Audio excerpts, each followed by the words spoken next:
Ever wanted to take photos like this or this? Well, these photos are actually really easy to take. All of this is achieved by manipulating the shutter speed. Let's take a look at what shutter speed is. Now in your camera there's a thing called shutter that blocks the light from entering the lens and striking the sensor of your camera. And when that shutter opens, all of the light strikes the lens and you get your photo. Shutter speed is the period of time for which that shutter stays open. Now shutter speed controls two factors. One is exposure in your videos, second is the motion blur.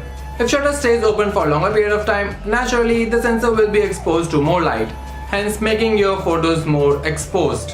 If shutter stays open for a short period of time, not as much light is going to strike the sensor and your photos will be less exposed. Now shutter speed can range from 30 seconds to 4,000 of a second. And 30 seconds being slow shutter speed and 4,000 being fast shutter speed. Now slow shutter speed is anything above a second and that can help in nighttime photography, but you'll have to keep the camera on a tripod to reduce any motion blur. Or it can be used to get awesome shots like this. Fast shutter speed can help you capture fast moving objects but will also reduce the exposure.